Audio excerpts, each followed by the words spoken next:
Um problema antigo em Portugal, mas parece agora pior. O número de famílias a ficar sem casa não para de aumentar.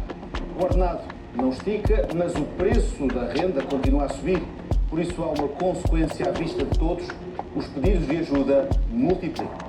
Eu diria que, maioritariamente, é um problema de pessoas pobres. Então, é um problema para os jovens, mas, por exemplo, nós também na organização, nos últimos meses, temos recebido vários despejos de pessoas com mais de 65 anos, a maior parte delas reformadas.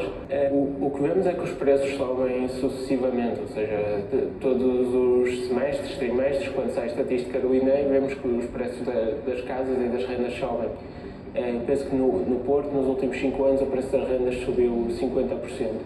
A falta de pagamentos ou o aumento inesperado do valor da renda tem levado a despejos, um número que tem vindo a aumentar. A habitação hoje é uma organização relativamente jovem e, portanto, o número de casos tem aumentado significativamente. Só porque somos mais conhecidos é mais fácil as pessoas chegarem até nós, mas a estatística também nos diz que o número de despejos tem aumentado. Em 2023 houve mais 1.600 despejos de idosos do que em 2022 e o número de processos de despejo que entraram no balcão do senhorio do inquilino, o antigo balcão do arrendamento, aumentaram 17%. E isso são só os processos que chegam a tribunal, porque existem muitos despejos que nem se chegam a tribunal, porque as pessoas recebem uma carta, estando pouco informadas sobre os seus direitos, muitas vezes não contestam nada e acabam por sair, e isso acaba por ser um despejo, mas que não toma o valor estatístico desses 17%. São muitas as pessoas que pedem ajuda às autarquias, mas esses apoios tardam em chegar.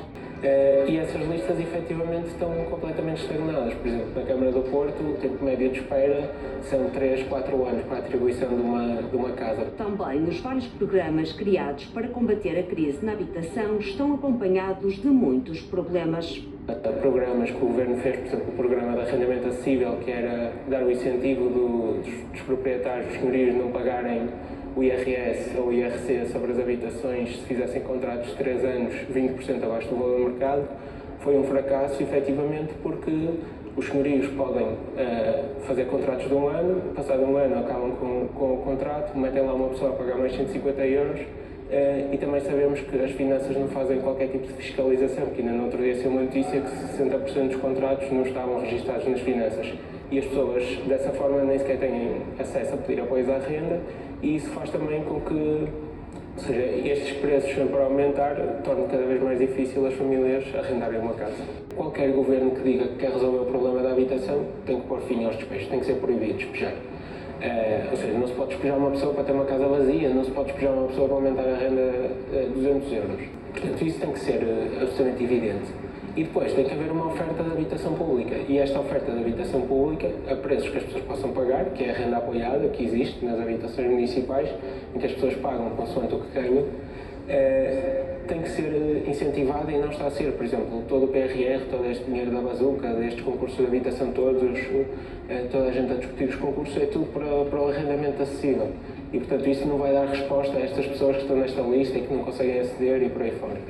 E, portanto, utilizar este património devoluto, ou seja, questionar a propriedade privada de forma inabalável, ou seja, aqui não se está a falar de uma pessoa comprar uma casa, está a pagar a casa ao banco, vamos tirar a casa dessa pessoa. Não é nada disso que se está a falar. Estamos a falar de pessoas que têm 10, 20 casas, instituições bancárias que têm milhares de casas, que eventualmente estão vazias só a servir como ativo financeiro, que essas casas possam ser utilizadas pelo Estado para garantir a habitação.